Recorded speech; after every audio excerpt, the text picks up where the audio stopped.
Durante décadas, o deserto de Chihuahua escondeu muito mais do que areia e calor sufocante. Escondeu segredos, aviões carregados de cocaína pousando na escuridão, sicários armados como exércitos privados, funcionários corruptos protegendo o inimigo invisível.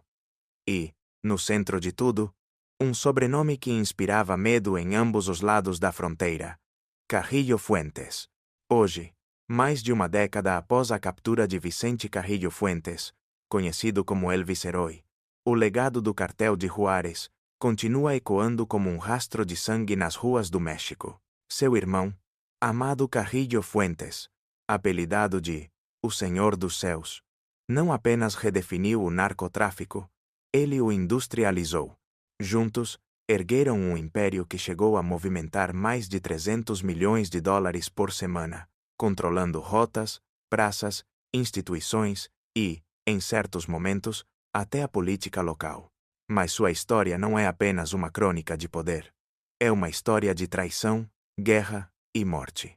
O mistério em torno da morte de Amado, durante uma cirurgia estética, desencadeou uma luta interna que transformou Ciudad Juárez na cidade mais violenta do planeta. E enquanto os homicídios disparavam, El Viceroy resistia à extradição, acumulando anos de prisão no México, até agora. Porque, pela primeira vez em sua história, Vicente enfrenta um destino que jamais poderia imaginar: a pena de morte nos Estados Unidos, acusado de terrorismo. Esta é a história de um império criminoso, uma história escrita com dólares, balas e cadáveres. Uma história que, ainda hoje, não terminou. Localizada na fronteira norte do México, Ciudad Juárez foi, desde meados do século XX, um dos principais corredores do crime organizado na América Latina. Sua proximidade com El Paso, Texas, e sua posição estratégica entre dois oceanos a transformaram em um ponto crucial para o contrabando, primeiro de mercadorias, depois de drogas, armas e seres humanos. Antes da ascensão dos Carrillo Fuentes, outros nomes já ecoavam no ecossistema criminal do norte do México. Homens como Pablo Acosta Villarreal, conhecido como a Raposa de Ojinaga, foram os primeiros a compreender o valor geopolítico da região. Ao lado de figuras como Gilberto Ontiveros, El Greñas, Rafael Aguilar Guajardo e os irmãos Muñoz Talavera, estabeleceram as bases do que mais tarde se tornaria um sofisticado sistema de tráfico transnacional. Esses pioneiros abriram rotas, corromperam autoridades e criaram vínculos com os cartéis colombianos, décadas antes que a DEA pudesse dimensionar o problema.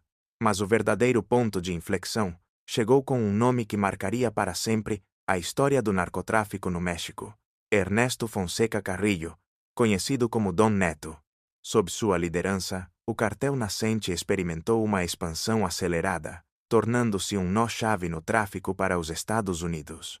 No entanto, tudo mudou em 1985, quando sua participação no brutal assassinato do agente da DEA Enrique Kiki Camarena o levou à prisão, desencadeando uma tempestade sem precedentes. O vazio de poder gerado por sua queda não durou muito. Desde as sombras, seus sobrinhos Amado e Vicente Carrillo Fuentes assumiram o controle da organização. E o que até então era apenas um grupo de contrabandistas regionais transformou-se numa das estruturas criminosas mais letais e organizadas do hemisfério ocidental. No final dos anos 1980 e ao longo de toda a década de 1990, os irmãos Carrillo Fuentes teceram uma rede de poder que terminaria por dominar quase completamente o tráfico de drogas no México. Sob seu comando, o cartel de Juárez deixou de ser uma organização fronteiriça para se tornar uma estrutura de alcance continental. A chave dessa ascensão vertiginosa não foi apenas a violência ou a corrupção. Foi a visão estratégica de Amado Carrillo Fuentes. O mais velho dos irmãos entendeu antes de todos o valor das alianças transnacionais. Primeiro com o cartel de Medellín, liderado por Pablo Escobar. Depois com o cartel de Cali, após a queda de seu rival. E mais adiante com o cartel do Norte del Valle. Essas conexões com as principais organizações colombianas lhe permitiram acessar quantidades de cocaína jamais vistas na fronteira norte. e garantir rotas estáveis para o maior mercado consumidor do mundo, os Estados Unidos. Enquanto Amado desenhava o modelo de negócios com precisão cirúrgica, seu irmão Vicente cumpria o papel de executor e operador. A combinação de inteligência estratégica e brutalidade operacional transformou o cartel de Juárez na organização criminosa mais poderosa do país. Foi nesse contexto que Amado concebeu uma ideia que transformaria para sempre o narcotráfico. Enquanto outras organizações ainda dependiam de rotas terrestres, túneis ou lanchas rápidas, ele projetou uma logística em escala industrial, uma frota aérea dedicada exclusivamente ao transporte de cocaína da Colômbia para o México e depois para os Estados Unidos. Essa inovação lhe renderia o apelido definitivo, o Senhor dos Céus. O impacto foi imediato. Segundo cálculos da DEA, em seu auge, o cartel de Juárez gerava entre 200 e 300 milhões de dólares por semana. Desse total, aproximadamente 1% era destinado ao pagamento de propinas, um mecanismo essencial que garantia a fluidez das operações. Mas Amado não era um capo tradicional. Ao contrário de outros narcotraficantes que ostentavam sua riqueza, ele mantinha um perfil reservado, evitava os meios de comunicação, dispensava luxos visíveis e restringia suas aparições públicas. Seu círculo era protegido por um grupo seleto de sicários, cuja única missão era assegurar seu anonimato e eliminar qualquer ameaça informativa. Jornalistas que se aproximavam demais da verdade costumavam desaparecer sem deixar rastros. Esse hermetismo explica por que grande parte do que se sabe sobre suas operações vem de fontes de inteligência norte-americanas e não de investigações locais. Mais do que um simples narcotraficante, Amado Carrillo foi um verdadeiro empresário do crime. Suas operações eram regidas por uma lógica corporativa. O cartel de Juárez funcionava como uma multinacional. Havia hierarquias claras, especialização funcional, controle de qualidade e uma estrutura disciplinada que não deixava espaço para erros. Essa combinação de visão, discrição e eficiência brutal foi a fórmula que transformou o cartel de Juárez no ator dominante do narcotráfico mexicano durante mais de uma década. Mas todo o império, mesmo aqueles construídos com dólares e fuzis, tem um ponto de ruptura. E o de Amado estava cada vez mais próximo. Mas nem mesmo os impérios erguidos com precisão cirúrgica estão livres do colapso. Em 4 de julho de 1997, na capital mexicana, Amado Carrillo Fuentes entrou discretamente em uma clínica privada. Seu objetivo? Submeter-se a uma cirurgia estética que alteraria radicalmente seu rosto. A pressão das autoridades mexicanas e norte-americanas era cada vez mais intensa, e mudar de aparência era, para ele, uma questão de sobrevivência. A operação se estendeu por 8 horas. Segundo os relatórios oficiais, o procedimento terminou sem complicações. No entanto, nas horas seguintes, algo deu errado. Amado começou a sentir uma dor aguda. Foi-lhe administrada uma dose elevada de sedativos e ele nunca mais acordou. A versão oficial sustenta que ele morreu em decorrência de uma reação adversa à anestesia. Mas até hoje, seu falecimento permanece envolto em dúvidas. Alguns afirmam que fingiu sua morte como parte de um plano elaborado para desaparecer do radar. Outros dizem que foi vítima de um acerto de contas interno. O certo é que, após aquele episódio, o cartel de Juárez ficou sem seu arquiteto e sem seu líder mais temido. O vazio deixado por Amado era imenso. Seu império, avaliado em bilhões de dólares, estava em jogo.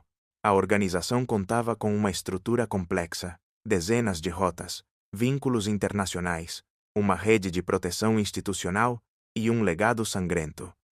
Deixou também 28 filhos e uma sucessão incerta. O cartel de Juárez se encontrava diante de uma encruzilhada que definiria seu destino: adaptar-se a uma nova era de violência e concorrência, ou desintegrar-se sob seu próprio peso. A sucessão tornou-se uma questão de Estado dentro do mundo do crime.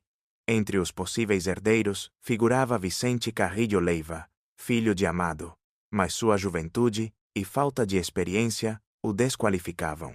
Outro candidato era Juan José Álvarez Tostado, compadre e administrador financeiro do Senhor dos Céus. Mas sua proximidade com Ismael, El Mayo Zambada, gerava tensões. Foi então que interveio uma figura respeitada em todos os círculos do narcotráfico, Juan José Esparragosa Moreno, conhecido como El Azul. Consciente do perigo de uma divisão interna, propôs a criação de um conselho para designar o novo líder. A decisão final recaiu sobre Vicente Carrillo Fuentes, irmão de Amado, apelidado de El Viceroy. Sua escolha não foi fruto de mérito, nem de respeito generalizado, mas sim de um cálculo político. Dentro do cartel, Vicente era visto como uma figura manejável, alguém que poderia ser facilmente influenciado pelos verdadeiros operadores do negócio. Mas essa leitura subestimava o caráter de Vicente. Ao contrário de seu irmão, que era frio, paciente e estratégico, El Viceroy era impulsivo, temperamental e propenso a decisões viscerais. Enquanto Amado cultivava alianças, Vicente impunha obediência através do medo. Enquanto um agia com sigilo, o outro explodia em violência. A escolha de Vicente marcou o início de uma nova etapa para o cartel de Juárez. Uma fase em que a discrição deu lugar ao confronto aberto, e a diplomacia do crime foi substituída pelo caos. Sob seu comando, o declínio começou quase de imediato. Após assumir a liderança do cartel de Juárez, Vicente Carrillo Fuentes se deparou com um panorama fragmentado e repleto de tensões. Uma de suas primeiras decisões estratégicas foi reivindicar Sinaloa como parte de sua zona de influência, desencadeando um conflito imediato com Ismael El Mayo Zambada, que considerava aquele território como seu e inquestionável. Simultaneamente, Vicente Carrillo Leiva, filho de Amado, afastou-se do tio. As diferenças eram tanto pessoais quanto operacionais. Essa ruptura interna enfraqueceu ainda mais a coesão do cartel. Apenas Arturo Beltrán Leiva, conhecido como El Barbas, permaneceu leal a Vicente, apoiando sua liderança em meio a um ambiente cada vez mais instável. Embora figuras respeitadas como El Mayo e El Azul mantivessem um relacionamento formal com El Viceroy, todos compartilhavam o mesmo diagnóstico. Vicente não tinha nem a visão, nem o temperamento para manter unida a complexa engrenagem do cartel. Seu estilo agressivo e errático o distanciava do modelo de liderança que caracterizara seu irmão. Enquanto isso, outras organizações criminosas começaram a preencher o vazio. O cartel dos Arellano Félix, em Tijuana, aumentou seu poder, deslocando Juárez da posição de domínio nacional que havia mantido durante a era de Amado. O golpe mais duro viria em 2001. Nesse ano, Joaquim El Chapo Guzmán protagonizou uma fuga espetacular do presídio de Puente Grande. Sua fuga mudou as regras do jogo. Com seu retorno ao campo, inúmeros operadores do cartel de Juárez desertaram e se uniram à Organização do Pacífico, atraídos pela estrutura, pelo poder em ascensão e pelas promessas do Chapo. Apesar desses reveses, Vicente conseguiu manter o controle de Ciudad Juárez. Sua capacidade de sustentar as operações permitiu que o cartel continuasse gerando enormes lucros. Em seus melhores anos, os números ultrapassaram $1 bilhão anuais. Mas a estabilidade era frágil. Tudo mudaria em 2004. Em 11 de setembro daquele ano, em Culiacán, Rodolfo Carrillo Fuentes, apelidado de El Niño de Oro e irmão mais novo de Amado e Vicente, foi metralhado junto com sua companheira, Giovanna Quevedo, na saída de um cinema. O ataque foi ordenado por El Chapo Guzmán. E embora o motivo exato ainda seja discutido, acredita-se que tenha sido motivado por um gesto de desprezo. Rodolfo teria se negado a apertar-lhe a mão durante uma reunião. No mundo do narcotráfico, a percepção de deslealdade se paga com sangue. A execução do Ninho de Ouro foi a centelha que acendeu um conflito de proporções inéditas. O que até então era uma guerra subterrânea transformou-se em um confronto aberto e brutal entre o cartel de Juárez e o cartel de Sinaloa. Ciudad Juárez, antes símbolo do poder dos Carrillo, tornou-se o principal cenário da violência. Para compreender a dimensão dessa guerra, é necessário entender como operava o cartel de Juárez em seu auge. A organização funcionava sob um esquema hierárquico, rígido, quase militar. No topo estava Vicente, cercado de tenentes que controlavam zonas específicas, chamadas plazas. Cada plaza tinha um chefe regional que respondia diretamente à cúpula. Esse modelo permitia um controle vertical do negócio e uma resposta rápida a ameaças locais. Em paralelo, o cartel mantinha uma estrutura financeira sofisticada, responsável pela gestão do capital, pela lavagem de dinheiro através de empresas de fachada e pela distribuição dos lucros entre seus membros. Essa arquitetura econômica não apenas sustentava a riqueza da cúpula, como também garantia o financiamento contínuo de sua máquina bélica. O braço operacional era composto por vários grupos armados. O principal era La Línea, um grupo de choque com cerca de 1.000 homens cuja missão era defender os territórios do cartel. Porém, a verdadeira elite militar estava representada pelos linces. Fundados por Luís Francisco Flores Estebané, os linces eram uma unidade especializada composta por ex-integrantes das Forças Especiais do Exército Mexicano. De acordo com relatórios de inteligência, chegaram a contar com 340 elementos altamente treinados, organizados em pequenas células de até 5 integrantes. Esses comandos operavam com disciplina militar, mobilidade tática e uma capacidade letal sem precedentes no crime organizado mexicano. Seu arsenal incluía fuzis de assalto, rifles Barrett, submetralhadoras, espingardas, granadas e tecnologia de comunicação avançada. Eram invisíveis, precisos e absolutamente letais, e estavam prontos para a guerra. O nível de sofisticação operacional dos linces superava em muito o de qualquer outro grupo armado do crime organizado naquele momento. Seu treinamento especializado e sua disciplina militar os convertiam em uma unidade de elite, projetada para executar missões com eficácia implacável. Eram comandos silenciosos, meticulosos, invisíveis e letais. Seu arsenal incluía armamento reservado quase exclusivamente às forças militares, fuzis de assalto A-15, submetralhadoras TEC-9, rifles de precisão Barrett, calibre .50, espingardas de combate e granadas de fragmentação. A posse desse tipo de equipamento colocava os linces em um nível superior, não apenas diante de grupos rivais, mas também frente às próprias forças do Estado. A chave de sua eficácia não residia apenas no poder de fogo, mas em sua absoluta discrição. Atuavam somente sob ordens diretas da cúpula do cartel, e sua identidade era desconhecida até mesmo por outros integrantes da organização. Sua independência operacional gerava temor, inclusive dentro de suas próprias fileiras. Ninguém queria cruzar o caminho de um lince. Ninguém. As vítimas desses sicários não eram apenas rivais do narcotráfico, também estavam em suas listas funcionários estaduais, prefeitos, presidentes municipais, policiais e jornalistas. Qualquer pessoa que representasse uma ameaça, real ou percebida, era um alvo legítimo. O braço militar do cartel operava com precisão. Mas seu escudo mais eficaz não estava em seus fuzis, e sim em sua rede de corrupção institucional. Desde patrulhas municipais até altos comandos em corporações estaduais e federais, o cartel de Juárez conseguiu infiltrar-se nos órgãos encarregados de combater-lo. Juízes, políticos e agentes faziam parte de sua folha de pagamento secreta. As propinas eram parte estrutural da operação. Calculadas como um percentual fixo da receita, cerca de 1%, eram registradas como mais um custo do negócio, uma despesa necessária para garantir impunidade, lealdade e silêncio. Essa máquina, aparentemente perfeita, estava prestes a enfrentar seu desafio mais brutal: uma guerra total contra o cartel de Sinaloa. A rivalidade entre Vicente Carrillo Fuentes e Joaquim El Chapo Guzmán não era nova. Mas o assassinato de Rodolfo Carrillo Fuentes, o Ninho de Ouro, marcou um ponto sem retorno. Foi então que Vicente entrou em contato com Ismael El Mayo Zambada, numa tentativa de definir os lados.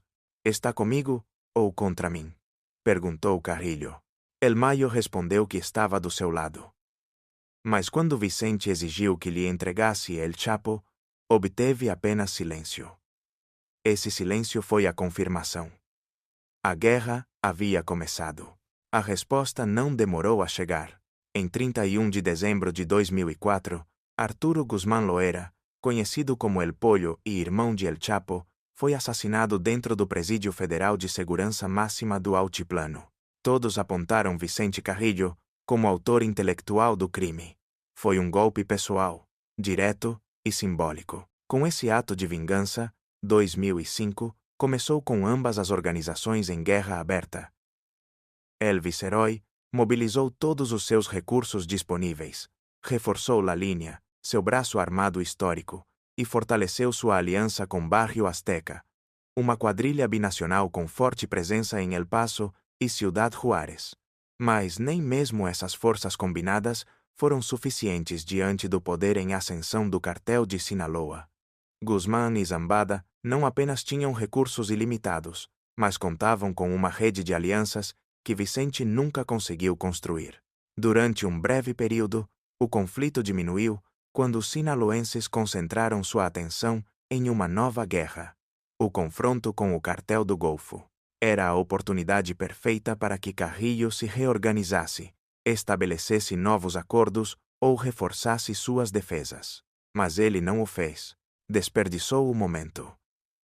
E essa omissão estratégica teria consequências irreversíveis. Porque o pior ainda estava por vir.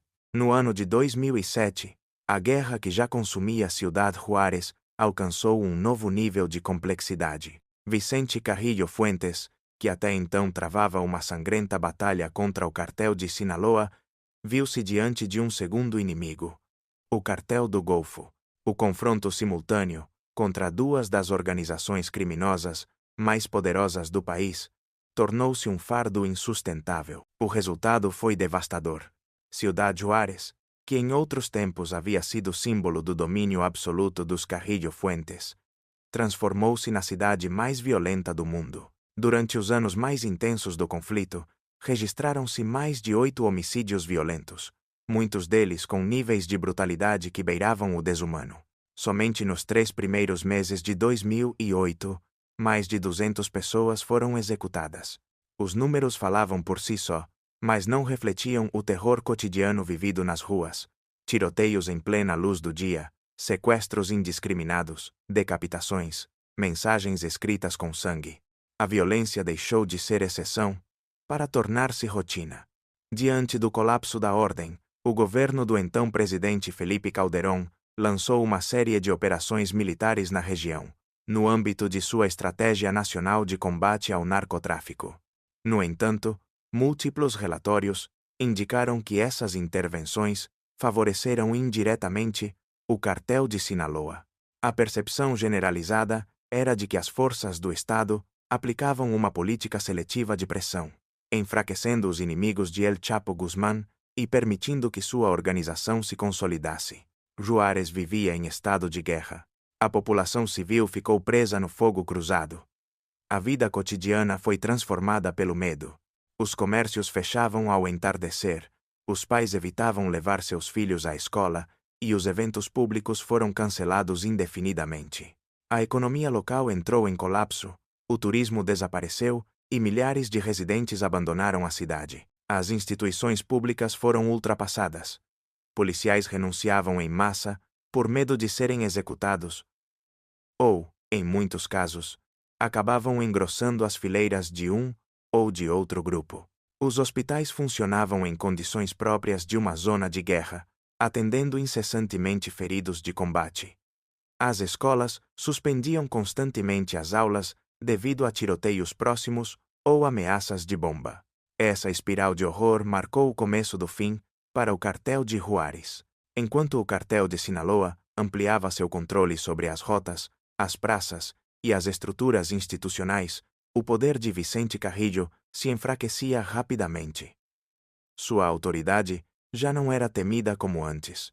Sua rede de aliados começava a se fragmentar.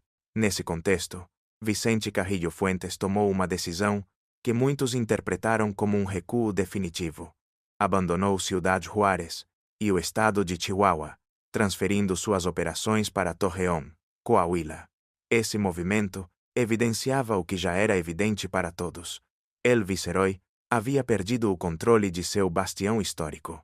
Mas Carrillo não estava disposto a se render. Desde seu novo refúgio, buscou manter viva a resistência através de alianças estratégicas, especialmente com os Beltrán Leiva e Los Zetas, duas organizações igualmente violentas e decididas a enfrentar Guzmán. Seu vínculo mais forte foi com Arturo Beltrán Leiva, conhecido como El Barbas. Ambos compartilhavam características semelhantes: temperamento explosivo, gosto pela violência como mecanismo de controle e um profundo desprezo por El Chapo. Essa afinidade pessoal resultou em uma aliança operacional que sustentou Carrillo durante seus últimos anos de atividade criminosa. No entanto, essa relação terminaria abruptamente em dezembro de 2009, quando Arturo Beltrán foi morto em uma operação da Marinha Mexicana em Cuernavaca. Sua morte significou mais do que a queda de um capo. Foi a ruptura do último grande apoio de Vicente Carrillo Fuentes. Sem aliados de peso, com sua estrutura enfraquecida e seu território perdido, El Viceroy enfrentava um futuro inevitável. Após a queda de Arturo Beltrán Leiva, surgiram rumores de que o cartel de Sinaloa teria enviado emissários a Vicente Carrillo Fuentes com uma proposta de alto nível: uma trégua. A oferta incluía não apenas o fim das hostilidades, mas também a possibilidade de reintegrá-lo em certas operações conjuntas. Mas Vicente não aceitou. A lembrança do assassinato de seu irmão Rodolfo, o Ninho de Ouro, era uma ferida ainda aberta. Para El Viceroy, nenhum ganho econômico justificava esquecer essa afronta. O ódio pessoal que sentia por Joaquim Guzmán Loera pesava mais do que qualquer cálculo estratégico. A guerra, para ele, já não era pelo controle territorial, era por vingança. Além disso, Héctor Beltrán Leiva, irmão do falecido Arturo, havia assumido a direção de sua organização e mantinha viva a aliança com Carrillo Fuentes. Ambos compartilhavam perdas, ressentimentos e inimigos. A resistência sustentou-se por mais algum tempo, unindo os fragmentos que restavam de ambos os cartéis numa ofensiva desesperada contra o poder de Sinaloa. Mas a realidade era outra. A pressão combinada de duas forças imparáveis, o governo mexicano e o cartel de Sinaloa, acabou sufocando seus inimigos. A organização dos Beltrán Leiva, apesar de sua violência e de seus recursos, não conseguiu resistir ao embate. Héctor Beltrán acabaria caindo também, seguindo o mesmo destino de seu irmão e de seu aliado. E então, chegou a vez de Vicente Carrillo Fuentes. Em 9 de outubro de 2014, após meses de operações de inteligência, El Viceroy foi capturado em Torreón, Coahuila. A operação, executada sem disparar um único tiro, foi silenciosa e cirúrgica. Mas o mais revelador foi a cena encontrada pelos agentes. Vicente viajava com apenas um escolta. Em uma caminhonete, sem blindagem. Sem comboio, sem colete à prova de balas, sem artilharia pesada, o homem que, uma década antes, havia desencadeado uma guerra de proporções históricas, parecia irreconhecível. Ele havia recorrido a cirurgias estéticas para alterar seu rosto, dificultando sua identificação. Durante os meses anteriores, as autoridades haviam seguido seu rastro discretamente, cruzando dados biométricos, rastreando movimentos financeiros e analisando comunicações criptografadas. Quando finalmente confirmaram sua identidade, prenderam-no sem resistência. Vicente não ofereceu força nem demonstrou agressividade. Sua atitude era outra. Silenciosa, resignada, quase apática. Essa imagem, captada pelas câmeras oficiais, contrastava brutalmente com a figura do narcotraficante feroz que havia transformado Ciudad Juárez em uma zona de guerra. Não restava nenhum traço do comandante irascível que desafiara dois dos cartéis mais poderosos do país. Restava apenas um homem sozinho, envelhecido e derrotado.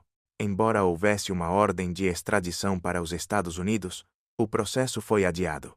Vicente Carrillo Fuentes foi julgado no México, onde, em 2021, recebeu uma sentença de 28 anos de prisão por delitos de narcotráfico e operações com recursos de procedência ilícita.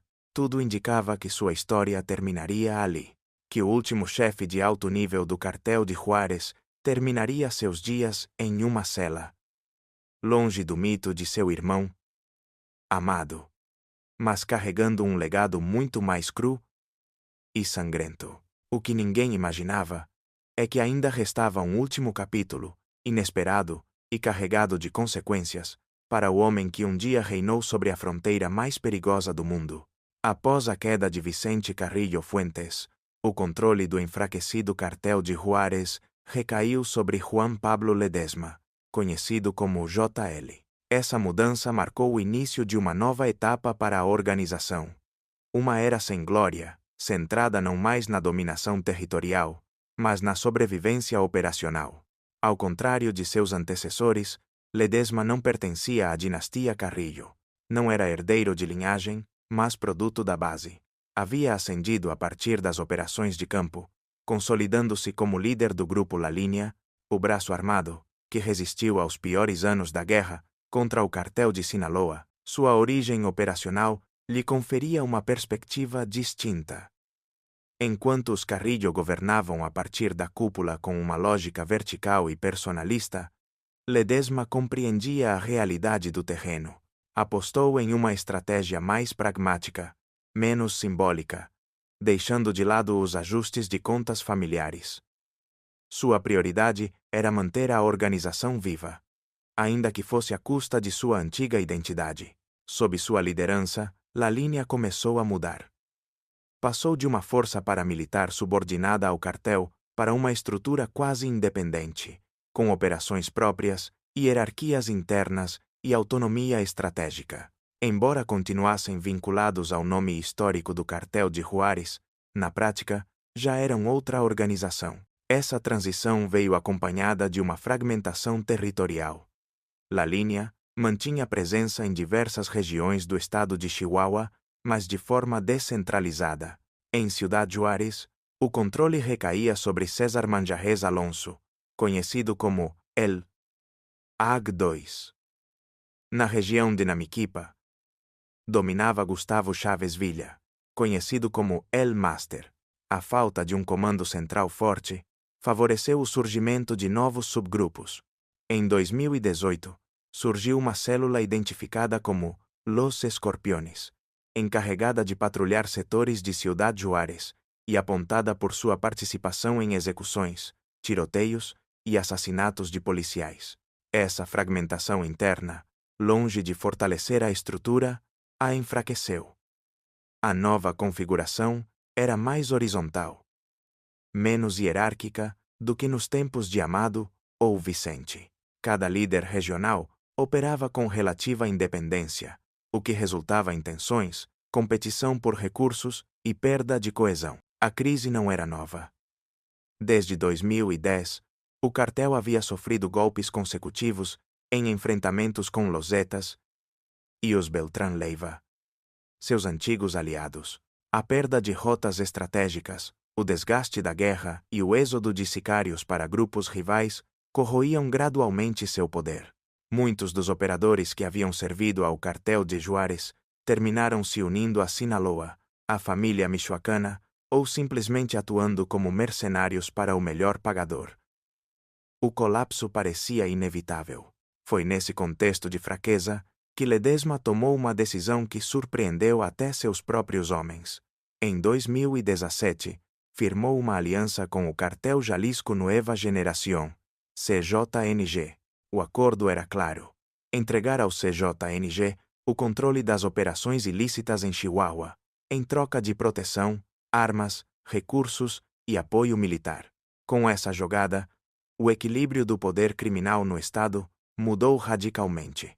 Pela primeira vez em décadas, o cartel de Juárez deixava de ser ator principal em seu próprio território, cedendo o protagonismo a uma força externa com uma visão expansionista e uma brutalidade tão metódica quanto implacável.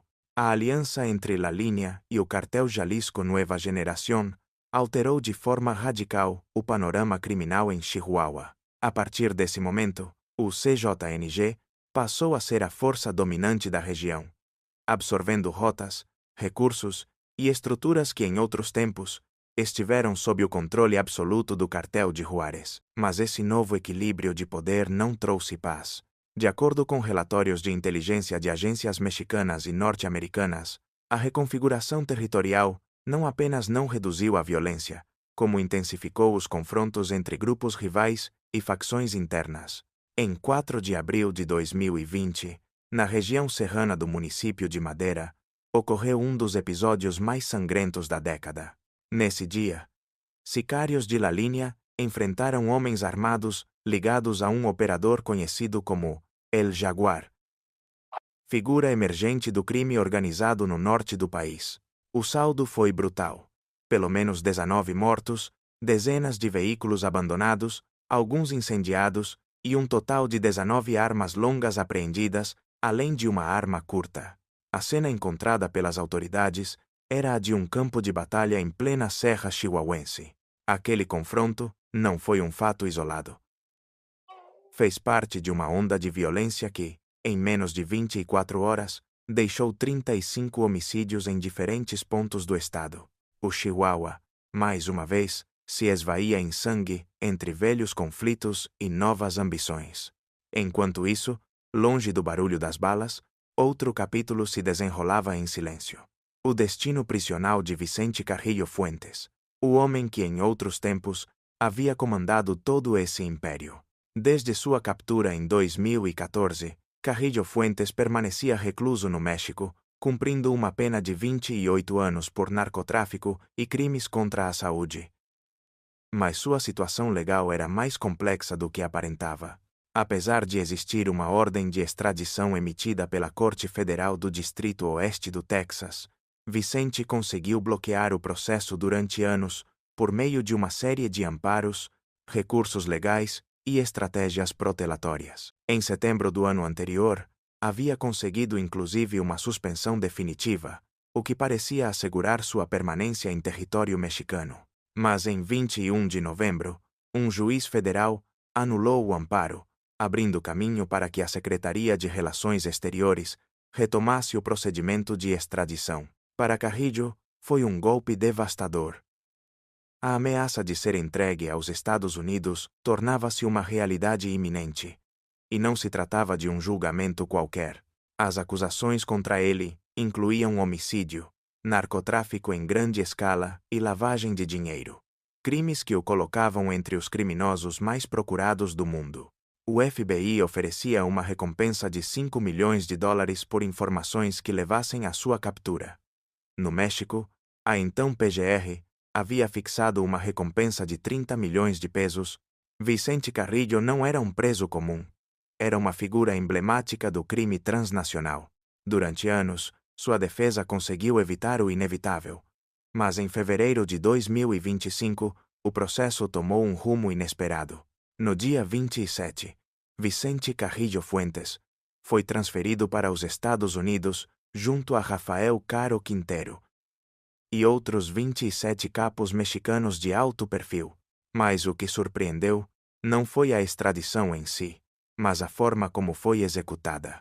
A operação foi oficialmente classificada como uma expulsão, não como uma extradição tradicional. A diferença não é pequena.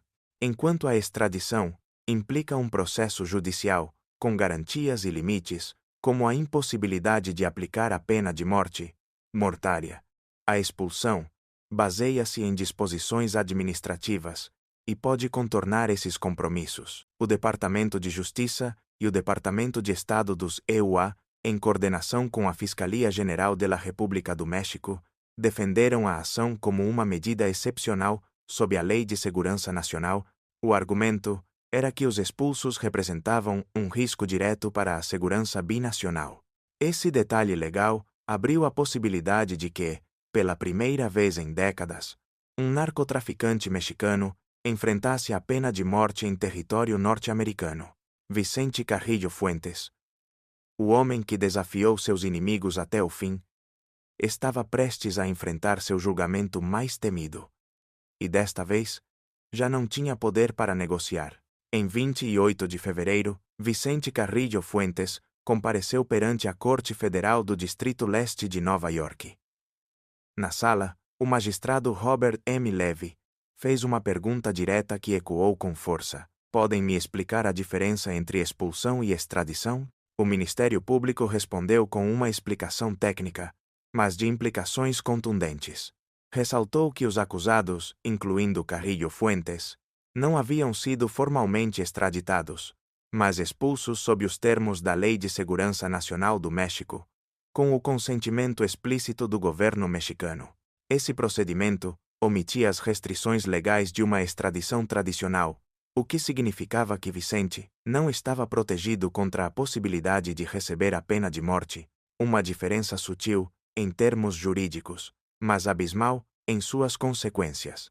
A situação judicial do vicerói tornou-se ainda mais sombria por dois fatores adicionais que alteravam o cenário legal internacional. Primeiro, a administração de Donald Trump havia incluído recentemente os cartéis mexicanos na lista de organizações terroristas estrangeiras. Segundo, o Departamento de Justiça do EUA havia declarado que a epidemia de overdoses por fentanil era considerada um ato terrorista, orquestrado pelos líderes das organizações criminosas que o traficavam. Sob esse novo marco, Carrillo Fuentes já não era simplesmente um narcotraficante aos olhos da justiça norte-americana. Era um presunto terrorista internacional. Em sua primeira audiência formal, Vicente declarou-se inocente das acusações contra ele: pertencimento à organização criminosa e distribuição massiva de cocaína em território norte-americano.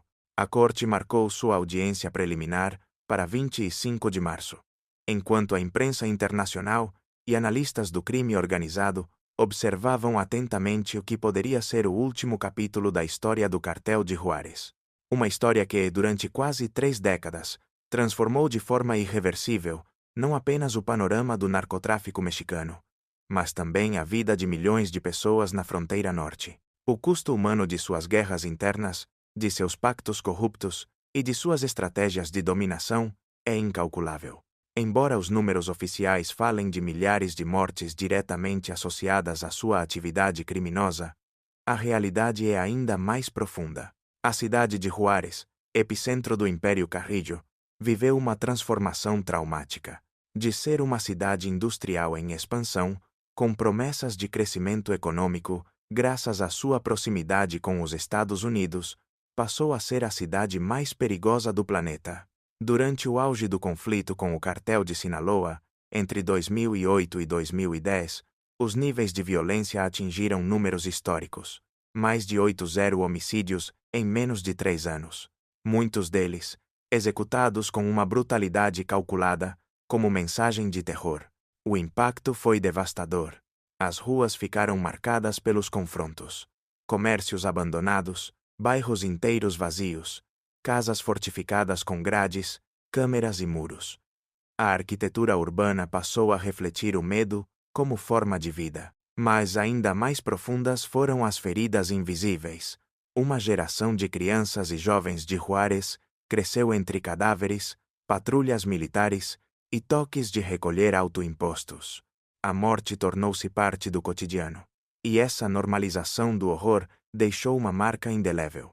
O impacto cultural do cartel transcendeu suas operações criminosas. As músicas, os relatos, os símbolos e os códigos que surgiram de sua história passaram a fazer parte do folclore da fronteira, deformando a identidade de uma cidade que ainda luta para se reconstruir. Porque quando um império criminoso cai, seus escombros não desaparecem, simplesmente se dispersam entre a memória, a política e o sangue. Ao longo dos anos, o cartel de Juárez deixou uma marca que transcendeu as balas, o dinheiro e os cadáveres. Sua influência penetrou na cultura popular, moldando expressões, narrativas e até identidades. Os narcocorridos que glorificavam os Carrillo Fuentes tornaram-se parte do folclore regional. Séries de televisão e filmes usaram sua história como base. mitificando suas vidas e mortes, misturando realidade e ficção, até que os limites se tornassem indistintos. O vocabulário do narcotráfico infiltrou-se na linguagem cotidiana. Códigos estéticos e atitudes associadas ao mundo do crime começaram a influenciar as novas gerações. O que antes havia sido uma estrutura criminosa hermética acabou impregnando o comportamento e a visão de mundo de milhares de jovens expostos à sua narrativa. Hoje, o Cartel de Juárez já não existe como tal. O que resta daquela organização é apenas uma sombra de seu antigo poder. Após a aliança com o CJNG, em 2017, o panorama criminal em Chihuahua se reconfigurou profundamente. O Cartel de Jalisco assumiu o controle estratégico, enquanto células dispersas de La Línea continuam operando em várias zonas do estado, muitas vezes sem coordenação entre si. A captura de figuras-chave como Luiz Gerardo El Tío, ex-chefe de sicários de La Línea, com quase 900 homicídios atribuídos, reflete os esforços do Estado para desmantelar os últimos vestígios do aparato Carrillo. Ainda assim, a violência persiste. O confronto ocorrido em abril de 2020, com 19 sicários mortos na Serra, demonstrou que o conflito não terminou, apenas mudou de rosto. A história de Vicente Carrillo Fuentes encerra um paradoxo fundamental do narcotráfico contemporâneo. Os impérios criminosos, por mais sofisticados ou temidos que sejam, sempre caem. Mas as estruturas que construíram raramente desaparecem por completo. Fragmentam-se, adaptam-se e ressurgem com novos nomes e rostos. Enquanto El Viceroy enfrenta a possibilidade de uma sentença de morte nos Estados Unidos, seu legado permanece inscrito não apenas nos processos judiciais ou nos números de homicídios, mas também na transformação profunda do crime organizado no México. A história do Cartel de Juárez não é apenas a crônica de uma organização criminosa. É o relato de como o narcotráfico reconfigurou o tecido social, econômico e político de uma região inteira. Uma história escrita com sangue, silêncio e poder, que ainda hoje continua marcando o destino da fronteira norte. Obrigado por nos acompanhar neste extenso e documentado percurso pela história do Cartel de Juárez. Se você valoriza o rigor, a análise e as histórias que mostram a face mais complexa do crime organizado, convidamos você a se inscrever no canal. Ative o sino para não perder nossos próximos documentários e deixe sua opinião nos comentários. Qual parte mais impactou você? Que figura do mundo do crime deveríamos investigar a fundo no próximo episódio? A sua voz é fundamental para continuarmos construindo uma comunidade informada, crítica e comprometida em compreender o fenômeno criminal para além do mito. Nos vemos no próximo vídeo.